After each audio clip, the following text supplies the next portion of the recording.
So, quick video. Those of you that have bought one of these Mites that do not come with the external HEPA filter, you can in fact buy one.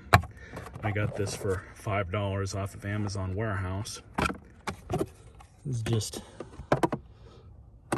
those two tabs there and there. Just kind of knock that in place, just like that.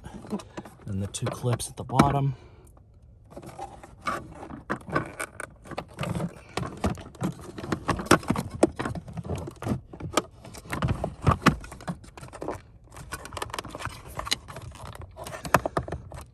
Just go on and in place, just like that.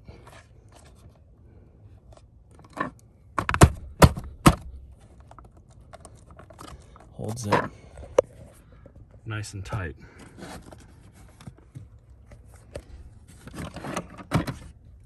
And that's that.